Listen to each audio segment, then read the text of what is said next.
守谱，要味道。是啊。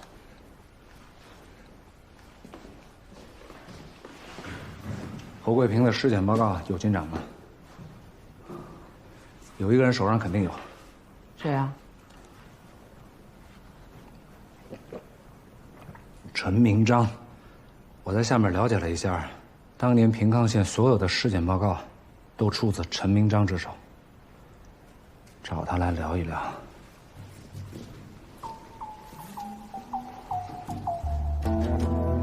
我再给你泡一杯。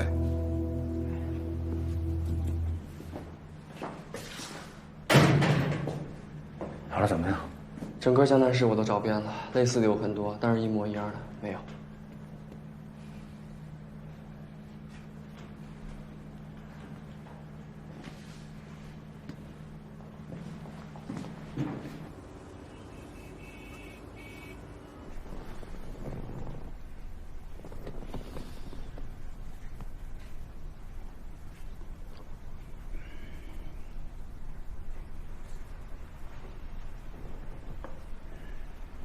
陈老师是法医界的老前辈，这么晚请您过来，不好意思。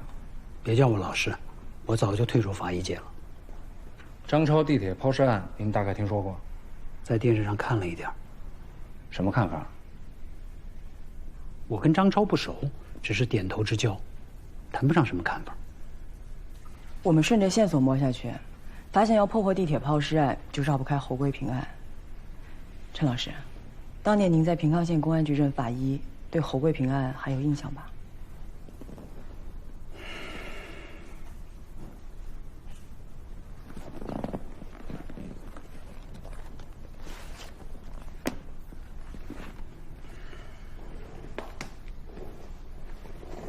你们是为了这个吧？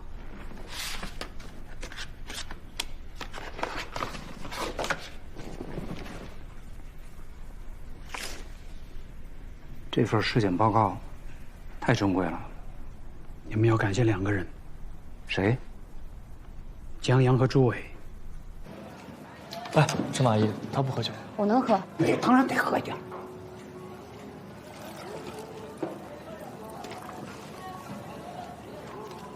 哎，我来，没事，我来。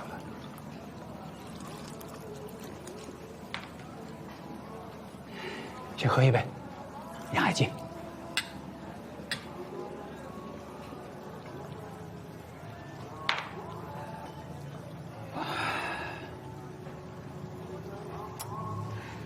人没事就好。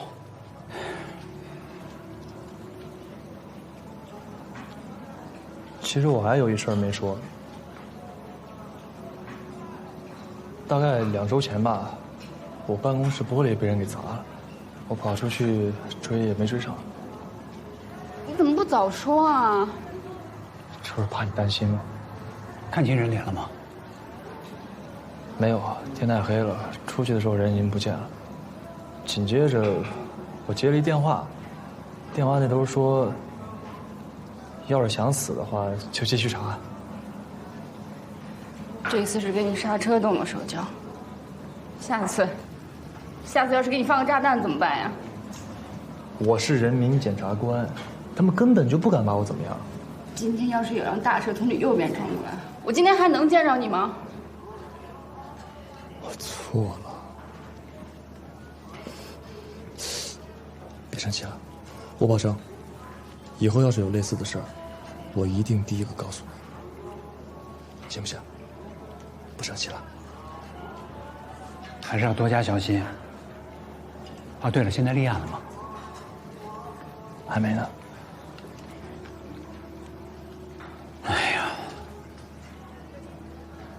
我一开始吧，我也没料到这个案子这么复杂。其实案发后，我也往上递交过材料。后来我被抽调到省厅的一个专案组，就把这事给耽误了。侯桂平呢，现在已经死了2年多了，人证物证都没有了。就算是复查，也很难找到真凶。你现在停止调查呀，也是明智之举。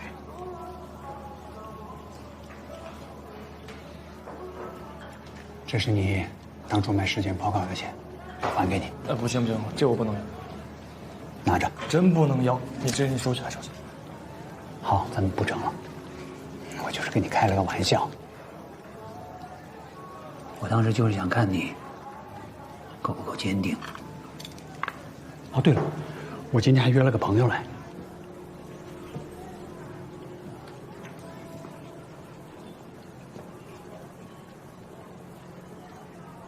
老陈，哎，我给你们介绍一下，这位是平康最有知名度的刑警，朱伟。前辈你好，我叫江阳。啊，坐吧。哎，哦对，人送外号“平康白雪”。平康白雪，甭听老陈瞎白话。哎呀，我怎么是瞎白话了呢？啊，这个平康白雪的来历是这样的啊。原先呢，我们平康啊有一个老领导，他退休之后呢，视察咱们的这个信用社，哪知道那天正巧有一帮歹徒啊，持枪抢劫，所有的人全部困在里面。这个时候，咱们年轻的阿雪同志单枪匹马，没带武器哦，和歹徒谈判，瞅准时机，3下5除2，制服了歹徒。哎，行了行了，你就别替我瞎吹了啊。哦，不过土枪走火了，我们阿雪同志的屁股上光荣的挨了一枪。哎，对了，你是左屁股还是右屁股来着？我还真不急啊，要不你现场给我做个鉴定？对，来，我来看看。哎，前辈，少来，我这不是跟他们开玩笑呢吗？老同志要矜持一点，人家女人家在这儿呢。这个老领导啊，给他的评价就是平康白雪。哎，万一有一天我执行任务光荣了，追悼会上你就跟我这么说啊！退，晦气。哎，老朱这家伙呀，会查案特别较真儿。办案的时候啊，单位上的人所有的人都怕他。哦，对了，就跟你作弊的那个，看到他跟看到亲爹一样。啊，你这干什么呀？那都多早以前的事儿了。哎，现在人家不怕我。那他以前为什么怕你啊？是这样的，以前呢，他是大队长，然后那个是副队长。有一次啊，他抓了个歹徒，这个歹徒在冬夜里呢奸杀了一个弱小的女人，尸体毁得面目全非，把这个家伙押到审讯室还没有坐下，他就用头撞墙，把自己搞得浑身是血，非说阿雪刑讯逼供。结果呢，这个李建国就联合了歹徒的家属，告他殴打囚犯，导致他受到了处分。哎，他，那个大队长，前辈，我敬你一杯。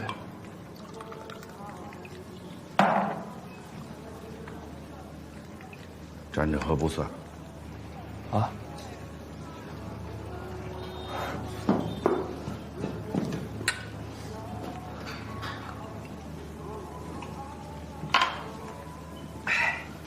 人家现在腰杆硬了，说话底气足，挺好。哎，这话我可就不乐意听了。我说兄弟，这才叫无冕之王，懂吗？哎，小佳，来，我敬你一杯。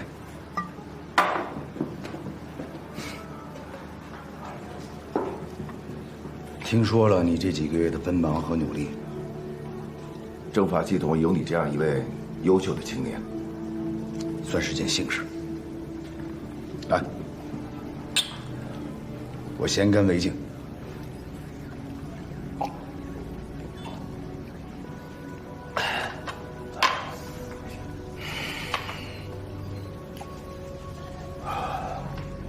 我听老陈说，你打算放弃调查侯贵平案？其实这事儿吧，我还没想好。这小江呢也有难处，你也要理解嘛，人家还年轻，生活呀、事业啊才刚刚开始，对吧？你几岁了？人家7岁。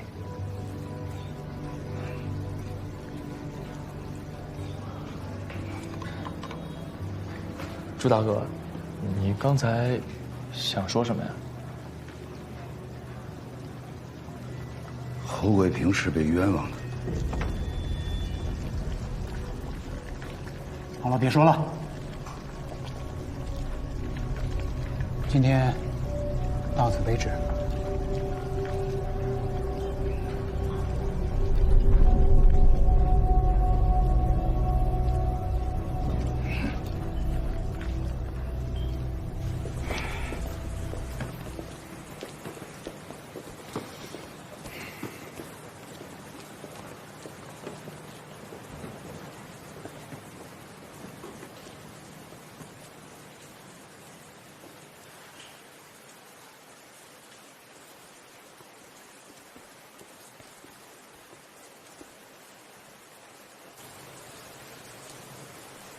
朱大哥，你刚才说侯贵平是被冤枉的，你有证据吗？没有。那你刚才为什么那么说？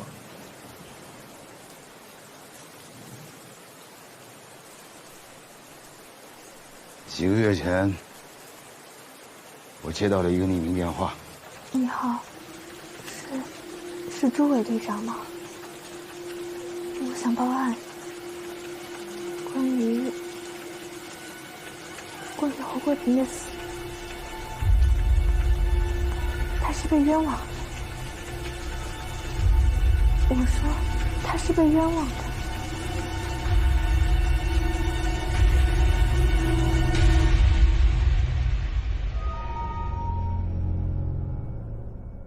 我正在执行任务，信号不好，没说两句就断线了。后来打过去没人接，一查是镇上的一个公用电话打来的。这么说，当时的案发现场有可能有目击证人。那如果是这样的话，我们就有机会给他翻案了呀。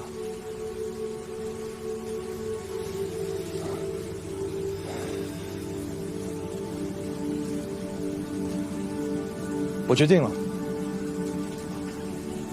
这个案子我要查下去。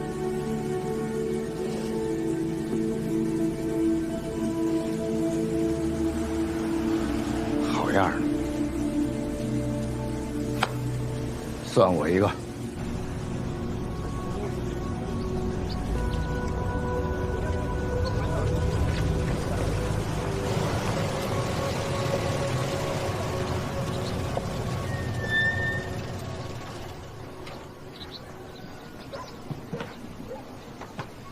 人呢？妈妈，买什么？3瓶雪碧。没了。再拿包烟，一群。多少钱22。给。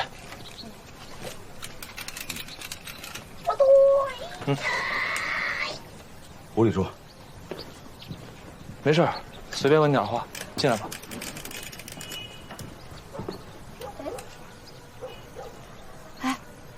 自己在这玩啊！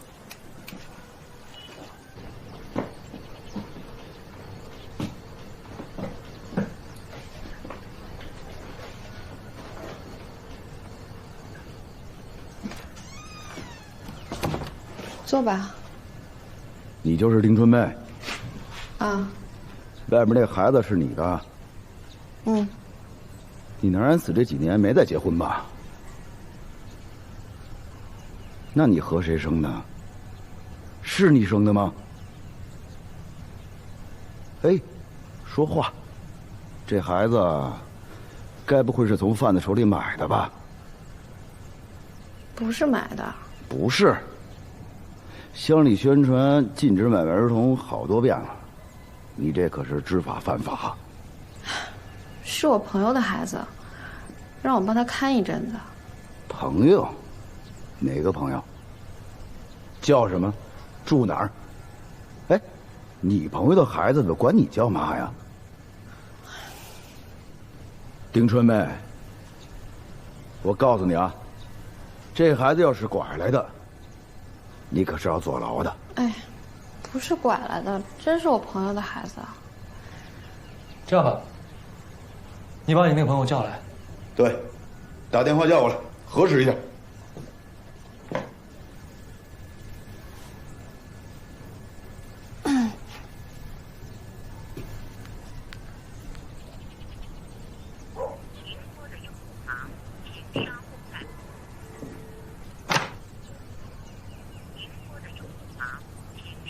看我打了2遍，我打2遍都没人接，估计忙着呢吧，空了能给我回过来。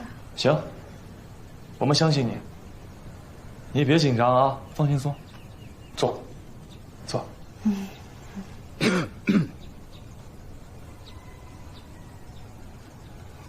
其实我们这次来呢，是想问你一件事儿。什么事儿？3年前的一个晚上，你连夜跑到派出所报警，说侯桂平强奸了你，这事儿你还记得吧？老陈，感谢你为我们提供线索啊！上一次应该是在省厅年度大案分析会上见的面，哎呦，得有12年了。哎呀，这时间可真快呀！这一晃着我都该退休了啊！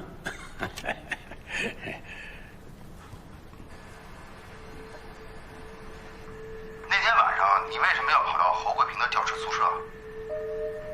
他把你从这儿拉过去的。我当时想跟侯老师接热水，冲感冒灵，然后他就把我几点？7点，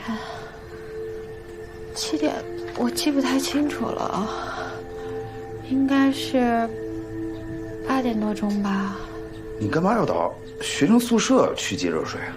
你这附近邻居不少，你这不是舍近求远吗？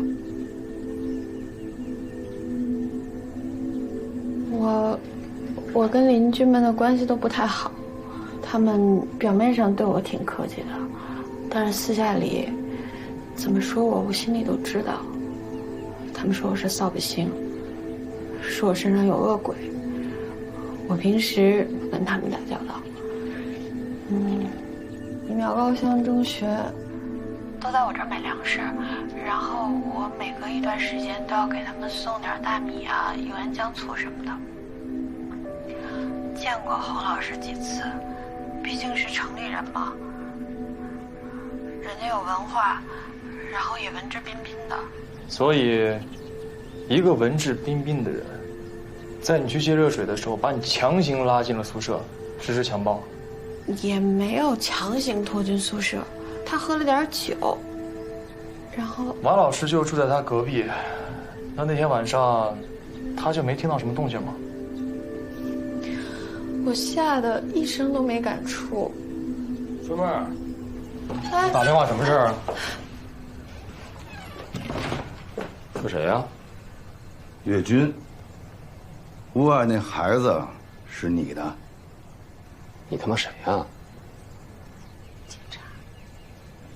警察了不起啊！我们又没犯法，怕什么？刚才丁春妹说，外面那孩子是你的，对吧？是我的，怎么了？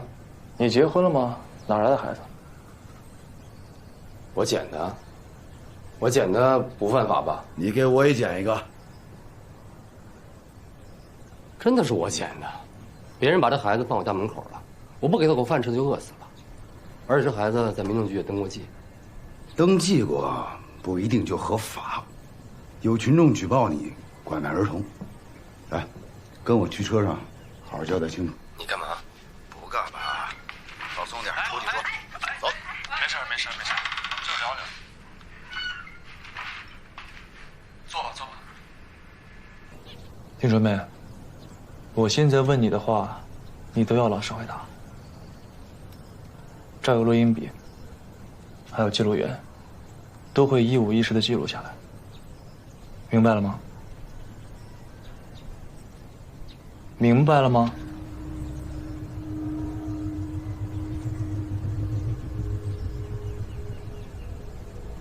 明你从侯桂平那儿离开之后，就直接去报警了？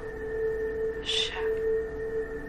你刚才说差不多8点多左右去的侯桂平宿舍，派出所的记录显示你11点多去报的警，去掉中间路程的时间，也就是说，你在侯桂平宿舍足足待了2个多小时。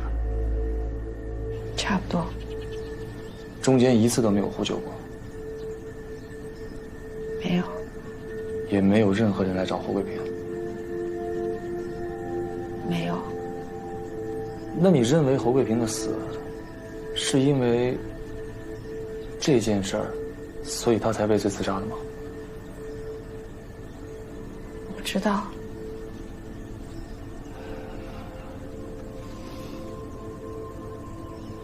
那你和黄毛，就是那个岳军，是什么关系？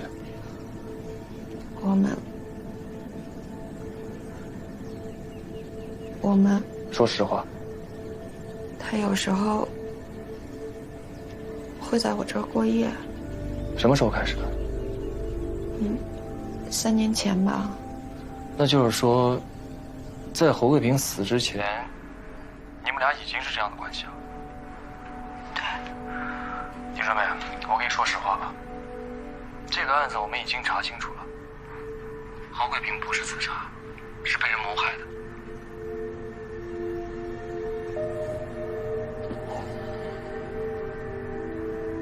是谁杀的他？我不知道。侯桂平死之前和黄毛发生了多次冲突，而黄毛也扬言要弄死他。以你和黄毛的关系，肯定会把这件事告诉黄毛，所以他怀恨在心，好去把侯桂平给杀了，对不对？这事儿你也有份，对吧？没有，这跟我们没有关系。那到底是谁杀了他？我真的不知道。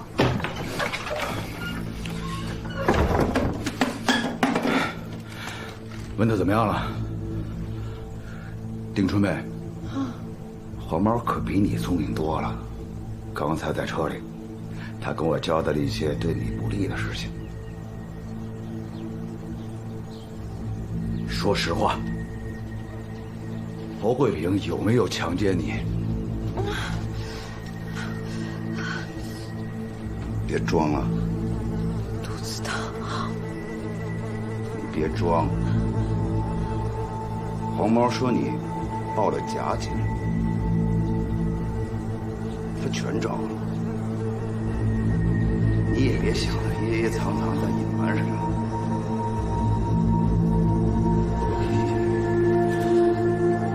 大佬有时候。现在唯一能做的，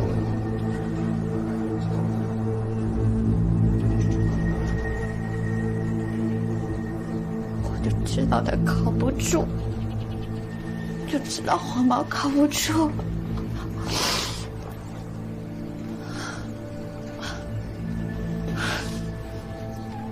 我没有想过事情会变成这样，我没有想过侯桂平会死。你别着急，慢慢说。你放心，我和朱警官都站在你这边。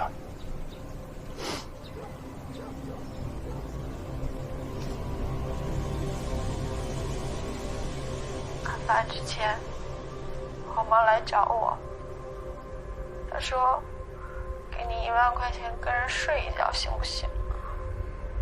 我直接给他一巴掌，我说：“你把我当成什么人了？”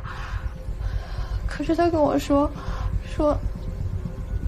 你也不想一直待在乡下吧？他们怎么说你又不是不知道。他说他会带我去城里，给我开个小超市，我平时就带带孩子。然后他还说要跟我再生一个，我就同意了。这1万块钱不是他出的吗？那个人全名叫什么我也不知道，我就知道他给一个姓胡的办事儿。胡什么？我不知道。那侯桂平就这么容易被引诱了？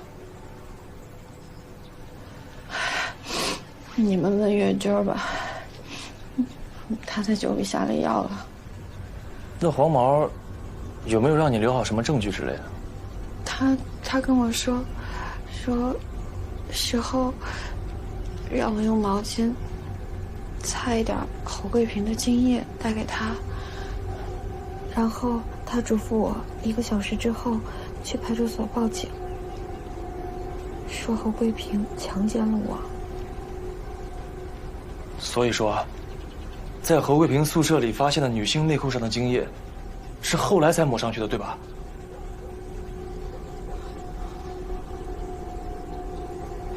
丁春梅，我告诉你，我们要不是对整个案件有详细的了解，是不会来找你的。我再问你最后一遍，侯桂平到底是怎么死的？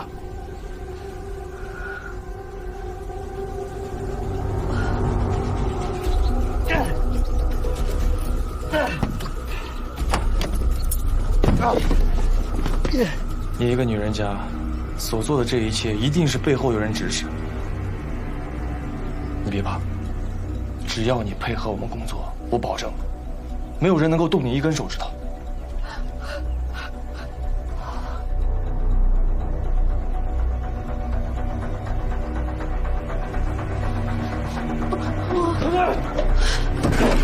什么都别说，他们什么都不知道。来，出去！什么都没有，你放开，别碰我！过来，丁春梅，你刚才想说什么？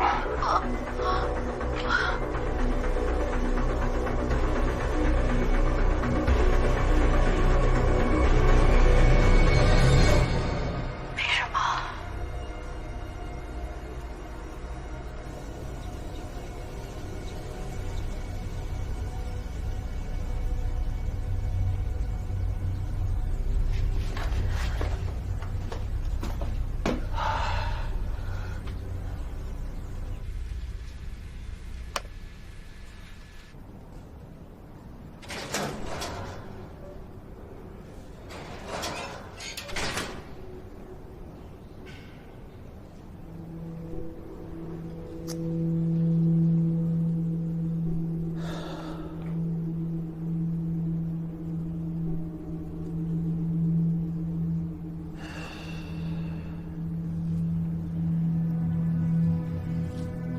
哎，0167报告，请问一下，现在几点了？10点半了。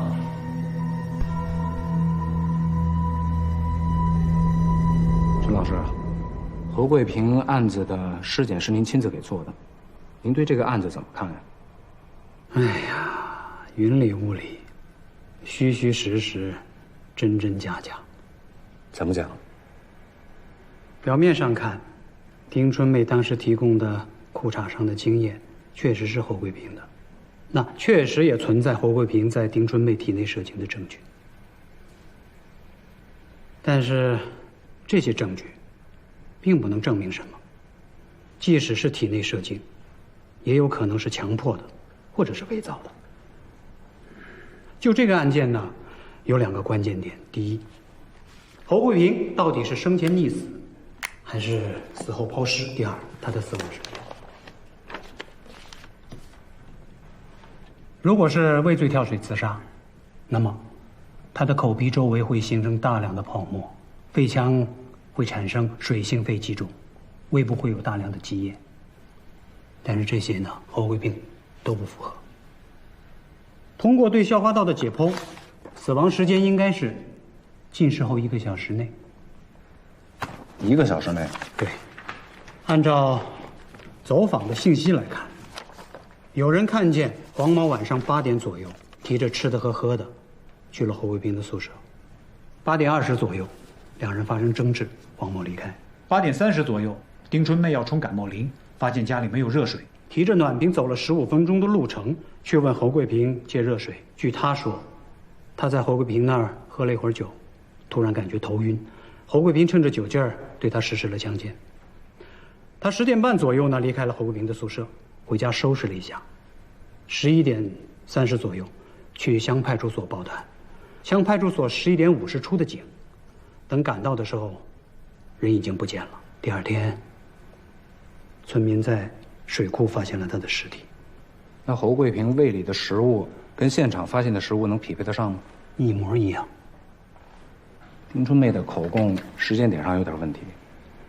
如果侯桂平跟岳军是8点多钟吃的饭，在录音里，丁春妹有意无意地证实了这一点。她到宿舍的时候，桌上的饭菜已经吃得差不多了。9点多钟侯桂平遇害的时候，丁春妹应该就在现场。所以啊，接下来的问题呢就越来越有意思了。那这侯桂平到底是什么时候死的？是在强奸丁春妹的时候呢，还是强奸以后，甚至是强奸前？强奸前？你是说，这人死了也能？其实啊，射精和膝跳反射一样，都是脊髓的反射动作，理论上呢是不需要大脑参与的。死亡后的几分钟，只要性器官受到一定强度的刺激，脊髓神经呢一样会触发射精。当然了，我这些也都是猜想。哎，你怎么把黄毛给放了？刚接到通知，让我今晚去外地执行跨省抓捕任务。那怎么办啊？本来是想今天晚上带回局里，趁热打铁脱审一下。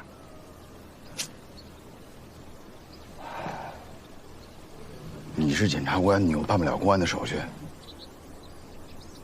李三，你开车。要不这样，等我回来，我就去申请传唤。一个村妇，一小流氓，谅他没人跑不到哪儿去。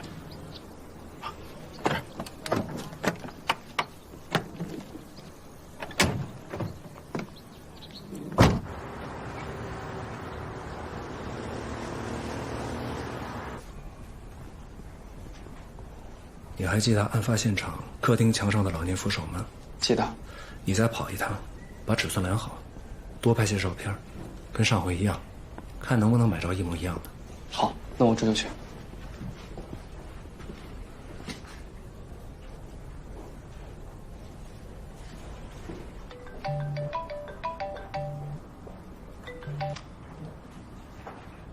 喂，严队。哎，张记者，你们晚报今天出了什么状况？哎，我正要给你打电话呢。下午突然接到上级通知，说有群众投诉我们投放虚假广告，要求我们休刊调整。我们主编已经交涉一下午了。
孙总，老胡，现在有个新情况啊，县检察院来了个新的检察官，叫什么江阳的，前2天去我办公室，说要重新开始调查侯桂平的案子。你好。啊，对不起，对不起，对不起，对不起，对不起，对不起，对不起有用吗？姑娘，你知道这盘鱼子酱值多少钱吗4万美金，兑换成人民币是30万人民币。老姑娘，我再给你科普一下啊。今天的小麦市场行情是6毛1斤，你刚才撒掉的鱼子酱可以兑换出30多吨的粮食，明白吗？30多吨的小麦。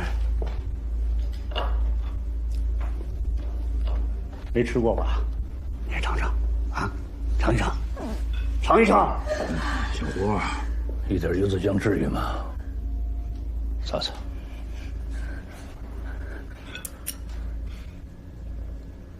去吧。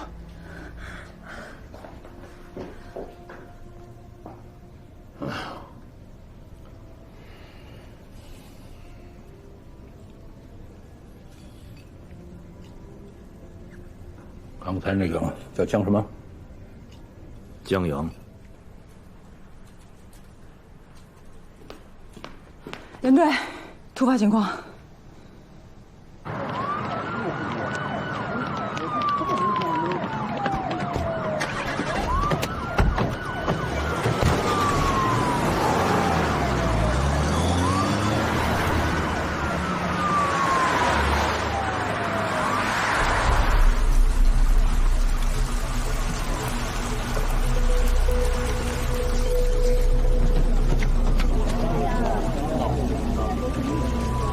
我现在站在江潭市北部新区内的一栋烂尾楼盘内。这个位置20分钟之前发生了一起爆炸事故。来了。什么情况？嗨，这就是一个烂尾楼盘，已经有好几年没什么人住了。我们刚才调查了一下，目前没有发现任何的人员伤亡。这个烂尾楼是哪家公司的楼盘？凯恩集团的。凯恩集团。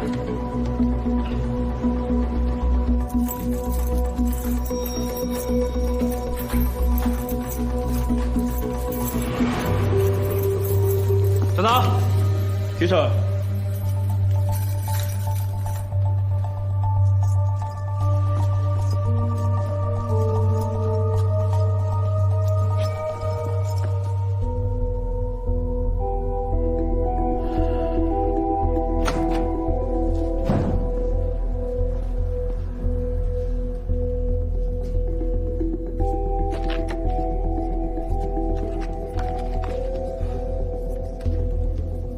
再这么下去，要出大乱。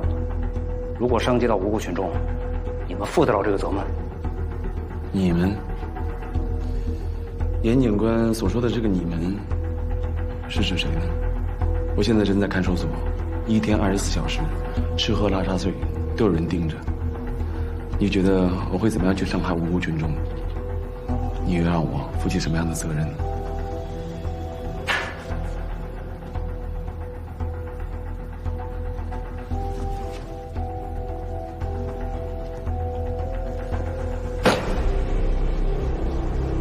案子就像迷雾里的一头怪兽，虽然我看不清楚它的样子，但是我能够感觉到它的轮廓。张超，你得给我时间让我查下去，事情不能再扩大了，爆炸也不能再继续。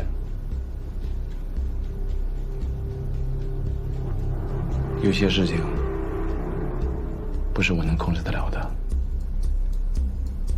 这就像是一辆拆除了刹车系统的火车，不到车毁人亡的时候，它是停不下来的。我只想给你一个善意的提醒，回一幅照片发布。这次的爆炸是在无人区，下一次就不一定了。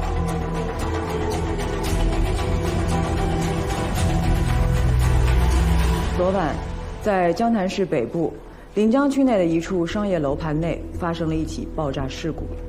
确切的说，爆炸发生了2次。第一次在11点58分左右，第二次大约在几十秒后。因为是烂尾楼，所以目前为止没有任何人员伤亡。我们刚刚接到省鉴定中心的报告，在现场采集的样品中没有发现任何违禁爆炸物品。虽然楼盘的整个天然系统管道已经建好了，但是还没有跟主管道连接，所以也排除了天然气爆炸的可能性。这是我们在现场发现的一些民用物品残骸，有钢丝床、蜂窝炉、电风扇等等。没有爆炸物，却连续发生2次爆炸，这不大白天活见鬼了吗？周围居民有没有发现行为可疑的人啊？附近倒是有一个野湖，人称麻雀湖。早晚的时候，一些大爷大妈遛弯儿。据他们反映，烂尾楼附近经常有流浪汉出没。流浪汉。这地铁抛尸案是一环套一环啊！行了，工作48小时了，收吧。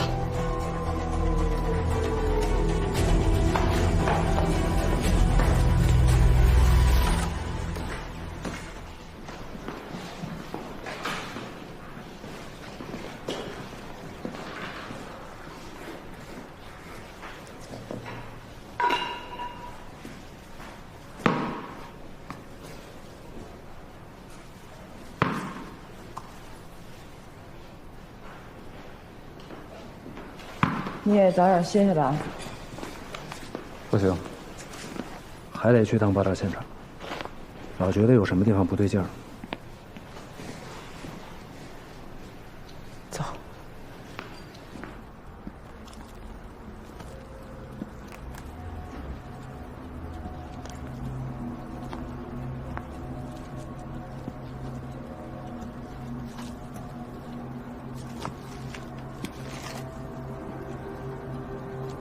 连个爆炸中心都没有。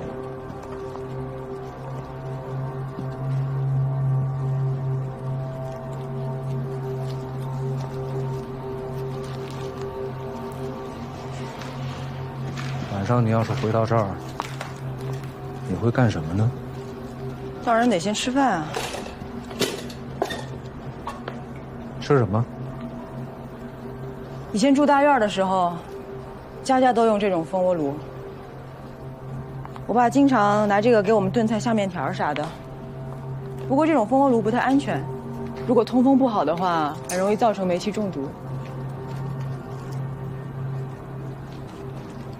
你爸以前是干什么的？也是刑警，半辈子都在办案。我妈说怀我的时候就没见过我爸几面，生我的时候，我爸正在外省抓逃犯。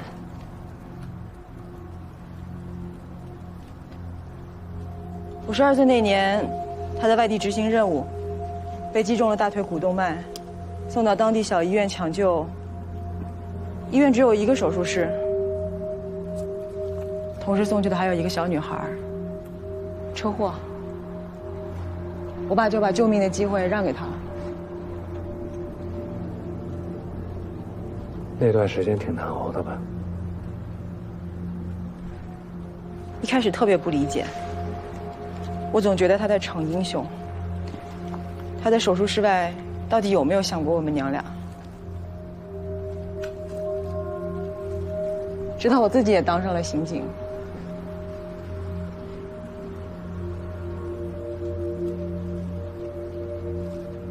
走吧。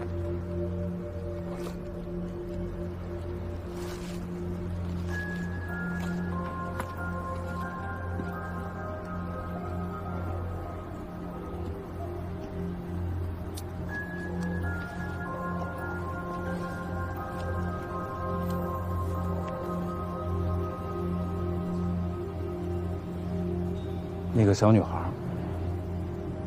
比我小几岁。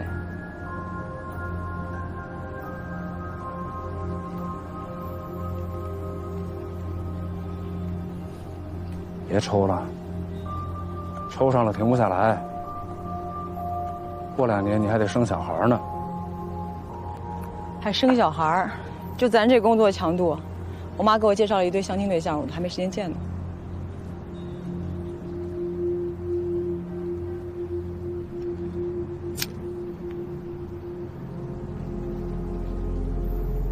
我就是有点想他了。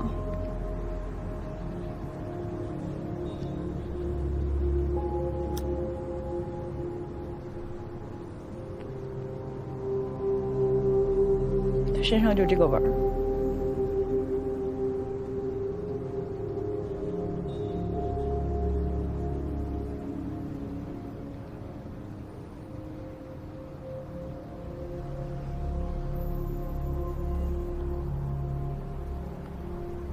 同志们，今天高副厅长又给我打电话了，询问案件进展，让我们尽快破案。今天早晨呢，我们也跟《江滩晚报》做了沟通。这次被群众举报才临时休刊，领导们还要追责这事发的突然。严社长他向我保证，他们会继续配合警方，报纸今天就恢复出版。这报纸定点投放了这么些天了，你们说能引蛇出洞，这到现在连个影子都没见着，还弄出个爆炸案。接下来一定要加大警力投入，扩大排查范围，必须尽快破案，给市民一个交代。我对咱们工作进展速度非常不满意，工作开展得很被动。颜良，你也别愣着，说说你的看法。我觉得赵局说的非常对。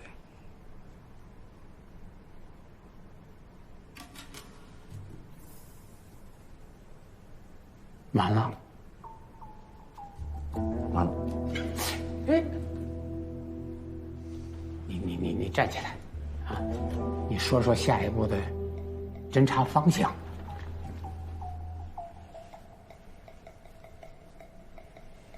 今天早晨，我和人队又重新到爆炸现场感受了一下，非常仔细地探讨了蜂窝炉做饭的问题。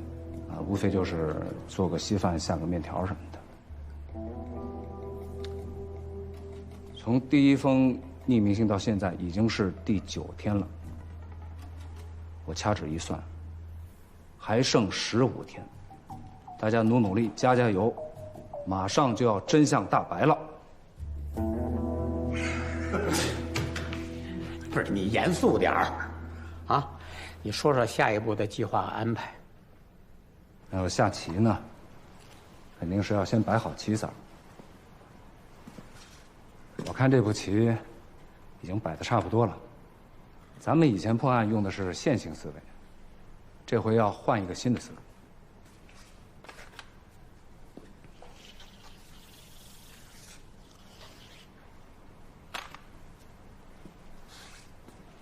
一个是侯桂平案，牵扯的是丁春妹、岳军、李大北。李大北目前是死亡，丁春妹、岳军暂时下落不明。岳军背后的势力集团一定要挖出来。爆炸案发生在市郊烂尾楼，是属于凯恩集团的地皮。这一切看起来貌似随机，但我有一种直觉，整个事件跟凯恩集团脱不了干系。陈明章为我们提供了侯桂平的尸检报告，江阳和朱伟花了大量的时间调查侯桂平的案件，江阳目前是死亡。那最大的突破点就应该是他，朱伟。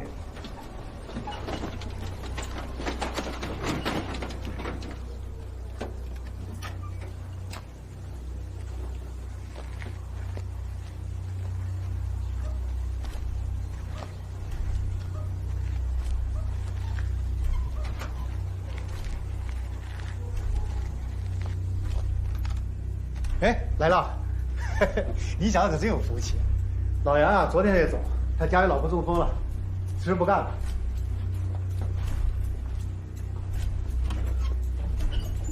你晚上在这看库房，我在你原有工资基础上啊，每天给你加20。哎，我跟你说啊，在这外面住一晚上，那怎么也20块钱。你这一进一出就是50啊。我走了。哎，对了，别抽烟啊哈。这空气不流通，你不要把警报器弄响了。要抽烟的出去抽，好。